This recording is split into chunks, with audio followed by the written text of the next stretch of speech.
बिस्मिल्लाहिर्रहमानिर्रहीम। आज हम अमर जलील का शोहरा आफाक अफसाना तारीख का कफन पढ़ रहे हैं। तू कादिर व आदिल है मगर तेरे जहां में हैं तलख बहुत बंदे मजदूर के औकात। कब डूबेगा सरमाया परस्ती का सफीना, दुनिया है तेरी मुंतज़िर रोज़े मकाफात। ये इल्म, ये हिकमत, ये तदब्बुर, ये हुकूमत, पीते हैं लहू देते हैं तालीम मसावात। हर कोई इस बात की तलकीन करता हुआ नज़र आता है, मजहबी और सियासी रहनुमा, कि सब इंसान बराबर हैं, मसावात है, भाईचारा है, लेकिन मुआशरे में ये चीज़ नज़र आती नहीं है। तो ये मौजू है इस अफसाने का कि हैं कवाकिब कुछ, नज़र आते हैं कुछ, देते हैं धोखा ये बाजीगर खुला। जब भी चाहें एक नई सूरत बना लेते हैं लोग, एक चेहरे पे कई चेहरे सजा लेते हैं लोग। तो ये लोगों की खसूसियत होती है, अंदर से कुछ बाहर से कुछ। तो अमर जलील कौन थे? सिंध अदब का बहुत बड़ा मोतबर नाम अमर जलील का असल नाम काजी अब्दुल जलील है। वो सिंध के शहर रोहड़ी में पैदा हुए। इब्तदाई तालीम उन्होंने कराची और फिर नवाब शाह से उन्होंने बीए किया। इम्तिहान पास करने के बाद वो कराची यूनिवर्सिटी से इकनॉमिक्स और तारीख के मज़ामीन में मास्टर किया उन्होंने। सिंधी और अंग्रेज़ी ज़बान में अफसाने, ड्रामे, मज़ामीन और कालम लेकर उन्होंने शोहरत हासिल की। अब तक उनकी 20 किताबें जो हैं वो शाया हो चुकी हैं। वो मुआशरे में नाहमवारियों की निशानदेही करते हैं, ठीक है। तो उनके जो अफसानवी मजमूए हैं उनमें दिल जी दुनिया, जधन मान ना होंदे, तारीख का कफन वगैरह शामिल हैं। उन्हें पाकिस्तानी और आलमी एजाज़ात से भी नवाजा गया है। हमारे निसाब में जो शामिल हैं लिखारी लिखने वाले, वो अक्सर उनमें जो है ना प्राइड ऑफ परफॉर्मेंस है और कमाल फ़न उनको अवार्ड दिया गया। तो इनको भी प्राइड ऑफ परफॉर्मेंस और कमाल फ़न अवार्ड दिया गया है। बचपन से थोड़े से शरारती थे, ठीक है। इन्हें लिखने लिखाने का शौक भी था, क्रिकेट का शौक था। फर्स्ट क्लास तक इन्होंने जो है ना, जो एक ढांचा है हमारा, फर्स्ट क्लास क्रिकेट खेली इन्होंने। ये बैट्समैन थे और विकेट कीपर थे। फिर वो इल्मी और अदबी सरगर्मियों में आए। फिर वहाँ से कराची से ये इस्लामाबाद रहे और वो मुख्तलिफ जो है ना मुलाजमतें वगैरह भी ये करते रहे। तालीमी इदारों से भी ये मुंसलिक रहे। इनको लिखने लिखाने का शौक हमेशा रहा। आजकल वो पाकिस्तान के मुख्तलिफ अखबारों में लिख रहे हैं, डॉन और दी नेशन में हालात हाजरा पर कालम भी लिखते हैं और सिंध टेलीविज़न पर बतौर एंकर भी काम करते हैं। तो यही बात ये है कि जो अफसाना तारीख का कफन है, वो कारीन पर ये बात वाज़ेह करते हैं कि बातें लोग कुछ करते हैं, ठीक है, और कहते कुछ हैं। तो अब हम देखते हैं कि तारीख का कफन जो है ना, अफसाना है। तारीख क्या होती है? तारीख जो गुज़रे हुए हालात व वाक़यात हैं, उनकी जानकारी, उनका इल्म। और कफ़न क्या है? कफ़न जो है वो बग़ैर सिले हुए कपड़े होते हैं जो मय्यत को पहनाए जाते हैं, हर मज़हब के मुताबिक अपने तरीके और अक़ायद से। और जो मुसलमान हैं वो 3 बग़ैर सिले कपड़े मर्दों को पहनाते हैं और 5 जो है वो ख़वातीन को पहनाए जाते हैं। तो ये तारीख़ का कफ़न ही है कि एक ही सफ़ में खड़े हो गए महमूद व अयाज़, ना कोई बंदा रहा ना कोई बंदा नवाज़। हम तो कहते यही हैं, सुनते भी यही हैं कि महमूद जो है ना बादशाह था और अयाज़ उसका ग़ुलाम था, और इतनी मोहब्बत थी कि जिसकी कोई इंतहा नहीं। एक ही सफ़ में खड़े, एक ही बात के ऊपर होते थे, कोई फ़र्क नहीं था। जब हम नमाज़ पढ़ते हैं, अल्लाह के सामने सरबसजूद होते हैं, कहीं पे शाह खड़ा है, कहीं पे गधा खड़ा है, सामने उनके कंधे मिले हुए हैं, पाँव के साथ पाँव मिले हुए हैं, ठीक है। और जब सजदा करते हैं तो रब के सामने वो सरबसजूद भी इकट्ठे होते हैं। फ़र्क ख़त्म हो जाता है उस बादशाह के सामने। लेकिन सिर्फ आजकल सिर्फ मसाजिद ही बची हुई थी जहाँ पर लोग नमाज अदा करते थे, अब वो भी गई। वहाँ पे भी अदम बर्दाश्त है। वहाँ पे कोई किसी को बर्दाश्त नहीं करता। मुफलसी तो खैर जो है ना, गरीबी तो वैसे ही एक जुर्म मान चुका है। जब आदमी के हाल पे आती है मुफलसी, किस किस तरह से उसको सताती है मुफलसी। प्यासा तमाम रोज बिठाती है मुफलसी, भूखा तमाम रात सुलाती है मुफलसी, ये दुख वो जाने जिस पे के आती है मुफलसी। ये गुर्बत, ये मुफलसी, देखें देखें नबी पाक सल्लल्लाहु अलैहि वसल्लम ने फरमाया, हदीस पाक का मफहूम है, किसी अरबी को अजमी के ऊपर, किसी अजमी को अरबी के ऊपर, किसी गोरे को काले के ऊपर, काले को गोरे के ऊपर कोई फोकियत हासिल नहीं सिवाय तकवा के। तो आपका रब जो है वो आपको इस नज़र से देख रहा है, कोई छाबड़ी फरोश है, ठीक है, खांचा पे उसने कोई चीज़ें लगाई हुई हैं, खांचा फरोश है, छाबड़ी फरोश है, ठीक है, और चीज़ें कुछ बेच रहा है, कोई सब्जी वाला है। अगर वो रब के सामने सरब सजूद है, अल्लाह का प्यारा है, तो करोड़ अरब पति से जो नमाज नहीं पढ़ता और अल्लाह के अहकामात को नहीं मानता, वो लाख हाथ दर्जे बेहतर है अल्लाह की नज़र में। तो ये है अल्लाह की नज़र, अल्लाह के देखने का तरीका जो है वो तकवा है, बराबरी है, मसावात है, ठीक है। हम जो है इंसान गुर्बत की बिना पर लोगों से नफरत करते हैं। जब मुफलिसी हो तो शराफत कहाँ रही, वो कदर ज़ात की, वो नजाबत कहाँ रही, कपड़े फटे तो लोगों में इज्जत कहाँ रही, ताजीम और तवाज़ो की बाबत कहाँ रही, कहाँ रही, मजलिस की जूतियों पे बिठाती है मुफलसी। ये गुर्बत जो है ना फिर जूतियों के ऊपर जगह देती है।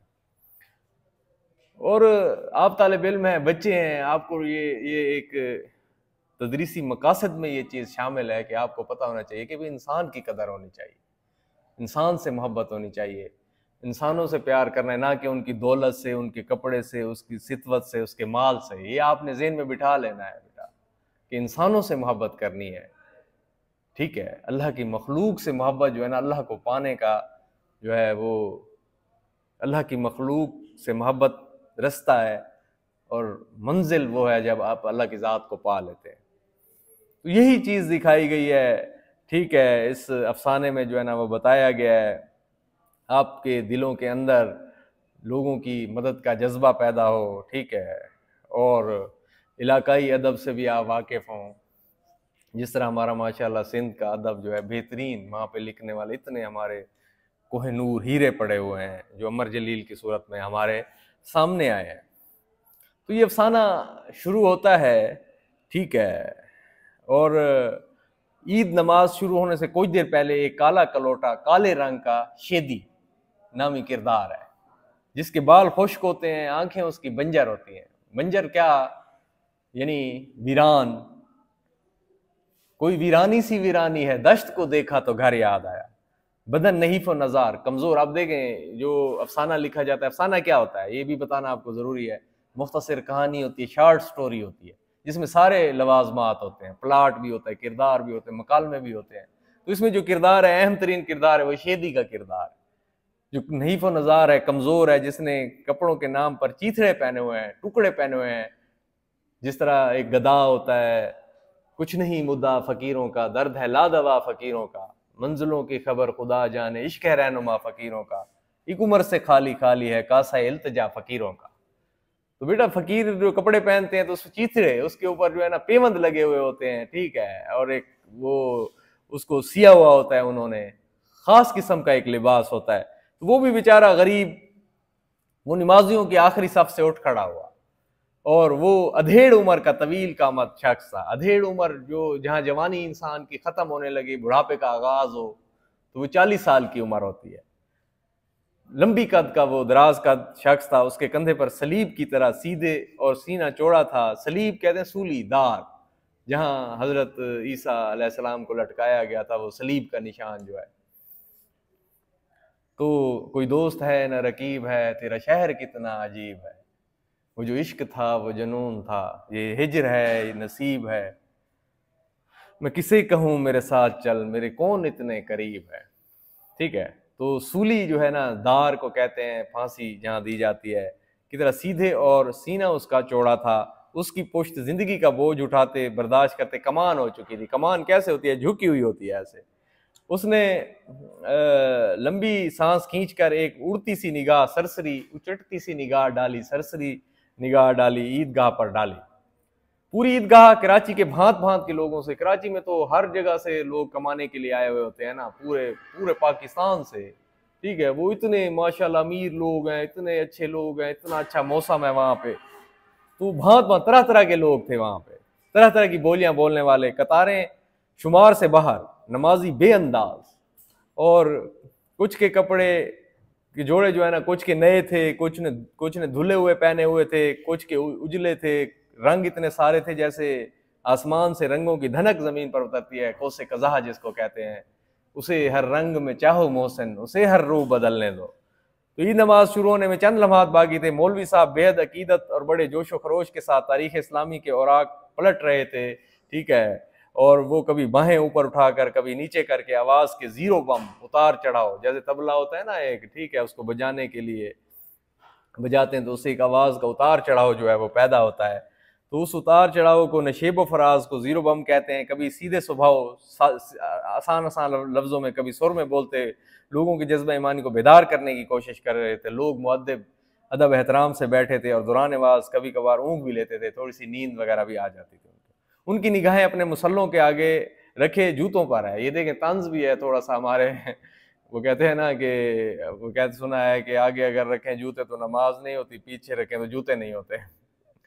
तो मुश्ताक अहमद यूसुफी ने कहा था कि बाज़ लोग इतने मजहबी होते हैं कि जूते पसंद करने के लिए भी मस्जिद का रुख करते हैं इतने मजहबी होते हैं वो, ठीक है। जूते उठाना ये हो जाता है मस्जिदों में से अमूमन हो जाता है, तो वो कहते हैं इसलिए हर कोई आगे रख के बैठता है। ये एक मज़ाह उन्होंने पैदा किया है, तंज के साथ मज़ाह। अब कुछ जूते नए, कुछ पुराने और फटे हुए थे, बूटों, स्लीपरों, सैंडलों और चप्पलों के तलवों से मिले हुए थे, जाए सजदा से इंच भर दूर रखे होते, करीब रखे होते, वो ले ना जाए। जो नमाजी अपने साथ सजे संवरे बच्चे ले आए थे, उनकी एक आंख जूतों तो दूसरी बच्चों पर गड़ी हुई थी। तो सेहतमंद मौलवी साहब सेहतमंद आवाज में वाज कर रहे थे, ठीक है, और वो अपने इल्म और दानाई के हम लुढ़ा रहे थे और लोगों को अल्लाह ताला के रहम करम के बजाय अल्लाह के कहर और अजाब कब्र की बातें बताकर डरा रहे थे। तो देखो ये मज़ा है, कितना खूबसूरत तरीके से उन्होंने कहा है कि भाई उनको चाहिए कि अल्लाह की रहमत का बताएं। नहीं नहीं, वो उनको जो तंबीह कर रहे थे, ठीक है, वो उनको डरा रहे थे, वईदें सुना रहे थे कि ऐसे ऐसे करोगे, इतने हुक्म जहन्नम में जलोगे, ये करोगे, ठीक है। तो वो बता रहे थे। तो ये थोड़ा सा तंज है जो हमारे मौलवी साहबान पर है। अच्छा, यूं लग रहा था कि जोशे ईमानी में लाउड स्पीकर को अभी फाड़ डालेंगे। अच्छा, अब लाजिम है गर गमी में कोई शोरो गुल मचाए, मुफलिस बगैर गम के ही करता है हाय हाय। मर जाए गर कोई तो कहाँ से उसे उठाए, इस मुफलसी की ख्वारियां क्या क्या कहूँ मैं हाय। मुर्दे को बेकफन के गड़ाती है मुफलसी, ये दुख वो जाने पे जिस पे आती है मुफलसी। तो इतनी ऊंची आवाज में वो लाउड स्पीकर को फोक कर देंगे। अबे बैठ जा, कंगाल किस्म के एक दुबले शख्स ने शेदी कहा, बाजू पकड़ते हुए कहा, खड़े क्यों हो, बंदरिया भाग गई है क्या तेरी मतलब मजाक पैदा करने की कोशिश किया है। शेदी ने उसे कोई जवाब ना दिया। वो झटका देकर बाजू छुड़ाकर पिछली सफ से निकलकर अगली सफ में आ गया। अब वो बतदरीज पीछे से आगे जा रहा है, ठीक है, और जो अफसाना है वो भी एक उसमें मतलब कि एक अरूज पकड़ता जा रहा है। अबे दूर कर, ये अपने तो तवे जैसे पाँव, ठीक है। किसी ने ये उसको टोंट की, तंज की। शेदी को कोनी मारते हुए एक चिड़िया जितने नौजवान ने कहा, आदमियों के तारकोल इतने काले हो जैसे सियाल मादा सड़क के ऊपर उंडेलते हैं फिर उसको सीधा करते हैं। शेदी ने उसे भी जो है ना कोई जवाब ना दिया और ना ही गर्दन मोड़कर उसकी तरफ देखा। वो उस कतार से निकलकर अगली कतार में आ गया। अब ये मुख्तलिफ लोगों का बताया जा रहा है, उनकी बोलियां भांत भांत की। ओहो बड़े अहमक हो तुम, उजले सफेद कपड़ों वाले एक शख्स ने उसे में शेदी की तरफ देखते हुए कहा, शर्म नहीं आई, मेरे कोरे पजामे के पैंचे पर पाँव रखते हो, इतना साफ सुथरा पजामा है, ठीक है, और इस्त्री वाला है, और तुमने उसके ऊपर पाँव रख के उसकी क्रीज खराब कर दिया। शेदी उदास आंखों में पुरस्रार रोशनी जो है ना उसकी उभर आई। उसने बिफरे हुए शख्स के जुमले को सुना अनसुना, सुनी को अनसुना कर दिया। यानी बात सुनी और एक कान से सुनी दूसरे कान से निकाल दिया। वो कदम बढ़ाकर अगली कतार में जा खड़ा। खबरदार, फरिश्तों जैसे एक शख्स ने शेदी की टांग की चुटकी काटते हुए कहा, लाहौल वाला कुव्वत नेकी करने की ताकत भी अल्लाह देता है, बुराई से बचने की कुव्वत भी अल्लाह देता है। तो ये कहा जाता है। और बाज़ वक़्त किसी शैतान को भगाने के लिए या ऐसे भी कहते हैं ला हौला वला मेरा दुबई का मुसल्ला मैला कर दे, इसमें भी दिखावा है कि भाई मेरी इतनी अच्छी कीमती चीज़ है। आदमियों के इब्न इब्लीस, इब्लीस के बेटे शेदी ने चुटकी परवाह नहीं की, थोड़ी सी चुटकी भर भी परवाह नहीं की उन्होंने, ना ही फरिश्तों ऐसे शख्स की जुमले की उसकी उदास आंखों में पूरी तरह रोशनी बढ़ती जा रही थी, जैसे उसके कोई मकसद हो और उसको पूरा करने के लिए वो बढ़ रहा हो। तो अगली कतार में वो जा खड़ा हुआ, अरे ओ बिन मानस, रंग की वजह से उसके ऊपर टांट कर रहे हैं, तंज कर रहे हैं, काले रंग की वजह से। एक नौजवान जिसने बड़ी मेहनत और जिफाकशी के बाद अपनी चमकती पेशानी पर बाल सजा रखे थे, ठीक है, वो काफी कंगी करता रहा होगा ना, फिर यहाँ माथे के ऊपर रखे होंगे। शेदी को हकारत अमेज लहजे में, नफरत भरे लहजे में कहा, चिड़िया घर से पिंजरा तोड़ कर भागे हो क्या? गरीबों को ये अलकाबात दिए जा रहे हैं।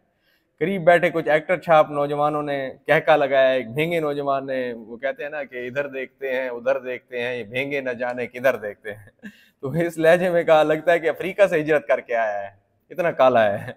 एक्टर छाप नौजवानों की टोली ने कहका लगाया है। एक अधेड़ उम्र शख्स जो ऊँग रहा था कहका सुनकर बेदार हुआ, जाग गया। नमाज में भी वो सो रहा था। तो ये तंजो मजा, यानी बोर ना हो कोई, तो इतने खूबसूरत अल्फाज का इस्तेमाल करते हैं।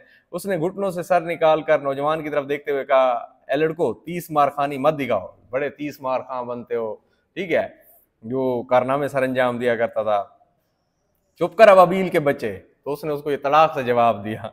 एक नौजवान ने फिलबदी मतलब कि जो जहन में आए फौरी तौर पर मुंह से अदा कर देना उसको। वो शख्स उतरा, वो चेहरा लेकर जो है ना बैठ गया। इस दौरान शेदी वो कतार छोड़कर फिर अगली में आ गया।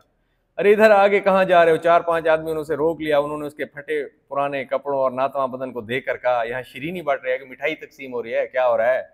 शेदी ने कोई जवाब ना दिया। उसकी आंखें अगली कतार पर गड़ी थी, टिकी हुई थी। वो कोई मकसद था जिसकी खातिर आगे जा रहा था। पीछे जाओ, ये तवे के भाई, ये जो तवा काला होता है उसके रंग को इतना उन्होंने वो किया है, दूर हटो, भाग जाओ, खबरदार जो आगे आए। शेदी ने उन्हें जवाब ना दिया, ना ही गर्दन मोड़कर उनकी तरफ देखा। पूरी तरह रोशनी वाज़े तौर पर उसकी आंखों में चमक रही थी। वो आगे बढ़ गया, वो कदम उठाता, छलांगे मारता नमाजियों की 2-4 कतारें फलांग गया। लोगों में खलबली मच गई, ठीक है, यानी जिस तरह अचानक एक जो है ना आवाज़ें बुलंद होना शुरू हो जाते हैं। जो ऊँग रहे थे वो बेदार हो गए, जो बेदार थे उन कानों से आवाज़ सुन रहे थे और आंखों से अपने जूतों और बच्चों की निगहदाश्त कर रहे थे। वो शुतुरमुर्ग की तरह गर्दनें फेर कर शेदी को देखने लगे, भाई ये कहाँ से आ गया जानवर। उन्होंने जब शोर सुना तो झिपट कर अपने जूते उठा लिए और बच्चों को गोद में खींच लिया। दोनों अपनी अहम चीजें उन्होंने काबू कर ली। कुछ पुरहशमत, सितवत, रौनक पर रौनक बहादुरों और निडरों ने, बहादुर लोगों ने शेदी को काबू कर लिया। पकड़ना मत छोड़ना, खूब मुरम्मत करना। ये जो यकदम आ रहा है, सबको फलांगता हुआ जा रहा है, ये कौन है? जासूस है, क्या है? तो शोरगुल बढ़ गया। मौलवी साहब ने आवाज बंद कर दिया कि भाई ये क्या हो रहा है, और मिंबर के सबसे ऊंचे जीने पर सीढ़ी के ऊपर चढ़कर तमाशा देखने लगे। तमाम मखलूक का ध्यान शेदी की तरफ था। शेदी, कई अनवा के लोग, कई अकसाम के लहजे, भांत भांत तरह तरह की बोलियां, मुख्तलिफ नौ अकसाम के अल्लाह ने ये बनाए हैं, जो कबीले बनाए हैं, लेकिन मफहूम सबका एक जैसा, चोर है, चोर नहीं है तो जेब कतरा है, बराबर है। क्या है? सबसे बढ़ के बात यह है क्या गरीब है, जरूर किसी मोमिन की जेब खाली कर ली है। शक्ल से ही चोर का पुत्र दिखाई देता है। जूतों का चोर है, काबू करना, पकड़ना, भागने मत देना, जल्दी करना। चोर है, चोर है, जेब कुतरा है, बदमाश है, शोधा है, बदमाश है, लिफंगा है। एक शख्स हजूम से रास्ता बनाता, हल्ला बोलता आगे बढ़ गया। जब उसकी ये हालत दुर्गत बनते हुए देखी तो उसका कोई जानने वाला होगा शेदी का, तो उसके होंठ पतले और खुश्क, आंखों से बेरोनक और बाल उजड़े हुए थे। वो भी गरीब था। उसने लोगों से बोला, बुलंद आवाज में कहा, मैं इसे अच्छी तरह जानता हूँ, ये चोर नहीं, जेब कुतरा, ना ही लिफंगा है, ये सिर्फ शेदी है। शेदी। जिसने एक बंदे का हाथ शेदी के गर्दन में था, उसने एक निगाह में 9 वारद नए आने वाले का जायजा लेते तंजिया अंदाज में कहा, और तुम कौन हो? उसने जवाब दिया, मैं मामू खान मोची हूँ। भाग जा मोची, तू जाकर फटे पुराने जूतों की मुरम्मत कर। नेक सूरत और नेक सीरत शख्स ने कहा, हम खुद ही इसकी खबर लेंगे।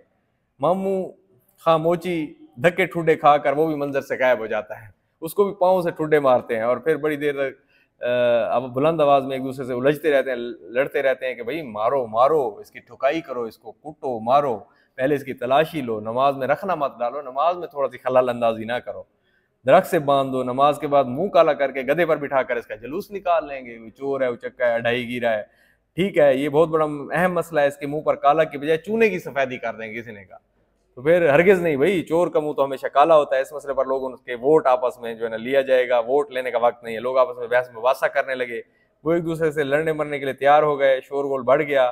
लोग शेदी के हशर के मुतालिक किसी एक फैसले पर नहीं पहुंच सके। पहली कतार में मुल्क की नामी गिरामी और जानी पहचानी शख्सियत हर दिल अजीज मशहूर मारूफ जनाब महमूद साहब मौजूद थे। इसी सबक की मुनासबत से, यानी ये तारीख का कफन जो है, इकबाल का शेर जो है, ठीक है, उसके इसमें बड़ी मुनासबत है, आगे आपको समझ आएगी। लोगों को महमूद साहब की हिफाजत फिक्र लाहक हुई।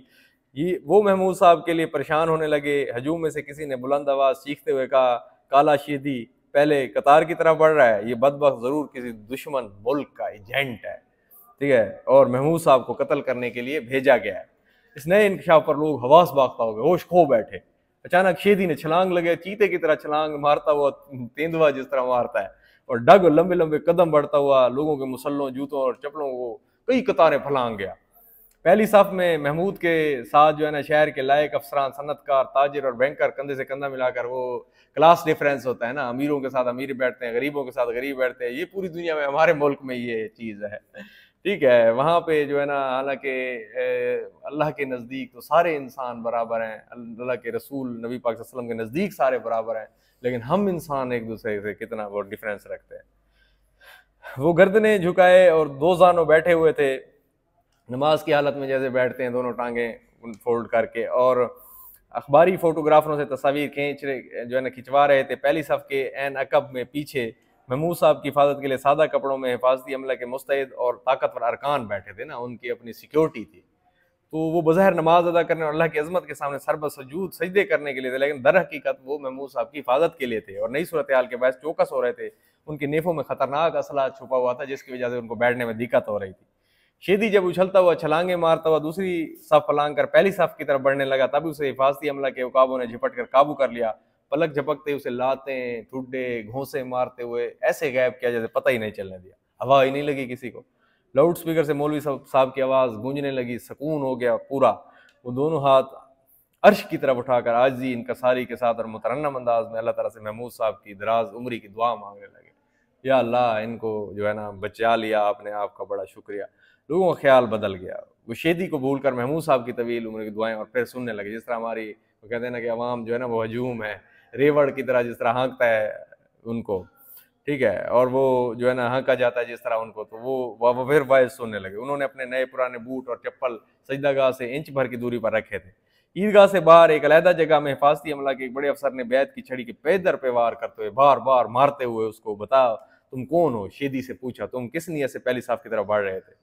मुक्कों, घोंसों और थप्पड़ों के सबब शेदी का पूरा चेहरा खूनम खून हो गया था, उसका मुंह खून से भर गया था, कोई जवाब ना दे सका। फिर लाते, घोंसे, ठीक है, पिंडलियों पर लांग बूटों की ठोकरें, जवाब दो किसके एजेंट हो, किस नियत से आगे बढ़े थे। शेदी की नाक से खून के रेले बहने लगे। पेट और कोख और पसलियों पर लातें पड़ने के बाद उसका जोड़ जोड़ उखड़ गया, उसकी आंखों के आगे अंधेरा छा गया। पहली कतार की तरफ किसी और क्यों, किस नियत से बढ़ रहे थे, सवाल ये कर रहे थे सारे। अमलदार ने, जो हाकिम होता है, हुक्म देने वाला होता है, उसने पेट पर लात और गर्दन पर मुक्का मारते हुए पूछा, जवाब दो किस इरादे से पहली साफ की तरफ बढ़ रहे थे। शेदी ने खून की कुली करके मुंह को फटी कमीज से पूंछ लिया और उसके कट्टे फटे होंठ कांपने लगे। उसने कमजोर आवाज में कहा, मैं पहली साफ में खड़ा होकर नमाज पढ़ूंगा। गरीब की ख्वाहिश थी, उसकी इच्छा थी, सब हैरान। हिफाजती अमला के चाको चौबंद जवान शेदी का जवाब सुनकर कुछ परेशान हो गए। फिर उसके खराब हाल और सादा शक्ल देखकर कह के लगाने लगे। किसी ने कहा, अरे तुम पहली कतार में खड़े होकर जो है ना नमाज पढ़ोगे। उनमें से एक ने जोरदार मुक्का उसकी पेशानी पर नाक के करीब जमाया, और तुम झूठ बोलते हो। पूरा माहौल शेदी की निगाहों के सामने जेरो जबर तबाह बर्बाद हो गया। उसकी सांस सीने में धड़कने की बजाय तड़पने लगी, सांस बंद होने लगी, नाक, मुंह और कानों से खून रिश्ता बहता रहा। उसने शिकस्ता लहजे में कहा, मैं पहली कतार में खड़े होकर नमाज पढ़ूंगा। हिफाजती अमले के एक तनुमंद ताकतवर नौजवान ने शेदी के सीने पर घोंसे का भरपूर वार किया, उसे गाली दी, ड्रामा करते हो सूर के बच्चे, हम तुम्हें पहचान गए हैं, तुम गैर मुल्की एजेंट हो। शेदी मुक्का खाकर पीछे हट गया और जाकर दीवार से लगा, बताओ। फिर लाठियां बरसने लगी, बताओ किसके एजेंट हो। मैं एजेंट नहीं हूँ। शेदी बुझने लगा। उसने टूटते बिखरते हुए कहा, मैं पहली सफ में खड़ा होकर नमाज पढ़ूंगा। अबे लंगूर, एक मोटे तगड़े एहलकार ने उसे थप्पड़ मारते हुए कहा, जिंदगी भर कभी आईना देखा है? चला है पुत्र पहली कतार में नमाज पढ़ने। ठीक है, शेदी की सांसों का सिलसिला उसकी नाक से बहते खून के सबब टूटने लगा। उसने कहा, मैं पहली कतार में खड़े होकर नमाज पढ़ूंगा। अबे ऊंट के बच्चे, मोटे तगड़े अमलदार ने कहा, शहर के मोअज़्ज़िज़ लोग महमूद साहब के साथ नमाज पढ़ने के लिए पहली साहब में मौजूद हैं, तुम पहली साहब में कैसे नमाज पढ़ोगे? वो इतनी बड़ी शख्सियत, वो आसमान, तुम जमीन। शेदी ने नहीं कमजोर आवाज में कहा, मैं भी पहली साहब में महमूद के साथ खड़ा होकर नमाज पढ़ूं। हिफाजती अमले के तनख्वाहदारों ने खूब कह के लगाया, एक ने कहा इसका दिमाग ठिकाने नहीं है, ये पागल है, बेरूपिया है, इसने मुख्तलिफ रूप जो है ना वो अख्तियार किए हुए हैं। बड़े अफसर ने अपने अमले को हुक्म देते हुए कहा, इससे पूछो ये कौन है और महमूद के साथ खड़े होकर नमाज पढ़ने का ढोंग क्यों रचा रहा है, बहरूपिया। फिर जो दरगत बनाना उनके हाफजा में महफूज था, उन्होंने फिर मारना कुटना शुरू किया, ठुकाई करना शुरू किया, लाते मुक्के घूसे मार मार के शेदी को अधमुआ कर दिया। शेदी फर्श गुजी हो गया, लेट गया। बस उन्होंने फिर से उठाकर खड़ा किया, उसके मुंह पर पानी की छींटे मारकर होश में ले आए। शेदी ने खून आलूद आंखें खोलकर हिफाजती अमले की तरफ देखा। चाको चौमद अफसर ने उसके बालों को मुट्ठी से पकड़ के ऐसे खींचा और कहा, बताओ तुम कौन हो, महमूद साहब के साथ खड़े होकर नमाज क्यों पढ़ना चाहते हो। शेदी बुझने लगा, उसकी सांसें जो है ना वो खत्म होने लगी, सांसें अटकने लगी। एक लम्हे के लिए उसकी आंखों में पुरस्रार वही भेद भरी रोशनी लौट आई। उसने टूटे फूटे लहजे में कहा, मैं अयाज हूं, मैं एक ही सफ में खड़ा होकर महमूद के साथ नमाज पढ़ूंगा। एक ही सफ में खड़े हो गए महमूद अयाज, ना कोई बंदा रहा ना कोई बंदा नवाज। ये फर्क था जिसको खत्म करना, इसकी खातिर उसको जान की वो जो है ना कुर्बानी देनी पड़ी। ठीक है, तो हमारे इस्लाम में ये है, लेकिन हमारे मुआशरे का कैसा चेहरा उन्होंने दिखाया है। आजकल तो हमारे पाकिस्तान में देखें, एक बंगला होता है, क्लास डिफरेंस देखें, और उसके साथ एक झोंपड़ी होती है। दुनिया में कहीं नहीं है, वहाँ पे एक जैसे घर होते हैं, थोड़े से कम होते हैं। यहाँ पे देखो, कोई अमीर है तो बहुत अमीर, कोई गरीब है तो बहुत गरीब, और दरमियाना तबका तो वैसे खत्म हो गया। तो ये तारीख का कफन है। अगर कोई बराबरी, अल्लाह ने बराबर पैदा किया, सबको एक जैसे आंखें, नाक, कान, हाथ, पाँव सबको एक जैसे दिए हैं, लेकिन फिर भी जो है ना पैसे की बुनियाद के ऊपर लोग अपने आप को समझते हैं कि हम क्या हैं। तो ये फिर इसमें कुछ मशकी सवालात हैं। फिर इंटरनेट के हवाले से सवालात पूछे गए हैं, ठीक है, और अराब लगाना है, ज़बान शनासी है, फिर तलखीस वगैरह भी बताई गई। तलखीस होती है, 1/3 करना होता है, फिर एक उसका उन्वान देना होता है, ठीक है, ये मुख्तसर करना होता है। अगर 105 अल्फाज हैं तो 35 लफ्ज़ हो, 35, 37 या 33 हो जाए, 1/3 करना है उसका, लुबे लुबाब और खुलासा। ये दिलखाना खुदा के ऊपर बेहतरीन इसकी तलखीस की वीडियो मौजूद है, इमदादी अफ़ाल की मौजूद है, ठीक है, और टेक्निकल सीखने के लिए बहुत कुछ इसके ऊपर मौजूद है। आए देखें, फ़ायदा होगा उससे आपको, ठीक है। तो फिर जो है ना अब असातिज़ा का ये फ़र्ज़ है कि वो बच्चों को बताएं कि मुआशरे में तबक़ाती फ़र्क नहीं होना चाहिए, अमीर गरीब का फ़र्क नहीं होना चाहिए, ठीक है। हालांकि अल्लाह ताला के नबी हज़रत मोहम्मद सल्लल्लाहु अलैहि वसल्लम कहते हैं कि किसी अरबी को अजमी के ऊपर, अजमी को अरबी के ऊपर, गोरे को काले के ऊपर, काले को गोरे के ऊपर कोई फ़ौक़ियत हासिल नहीं, ठीक है। और ये अल्लाह पाक ने भी वाज़ेह फरमाया है कि इस बात के ऊपर कि मेरे नज़दीक वही सबसे प्यारा है जो मुत्तकी है, परहेज़गार है। तो ये सबक जो है ना बहुत ही खूबसूरत है। बच्चों के अखलाकियात के ऊपर इसका असर पड़ेगा कि इंसान को कभी दिखावा नहीं करना चाहिए, ठीक है, गरीबों से भी मोहब्बत करनी चाहिए, वो भी इंसान है। तो इंशाअल्लाह फिर अगले चैप्टर के साथ हम हाज़िर होंगे। ये आपको उम्मीद है अच्छा लगा होगा। अल्लाह हाफ़िज़।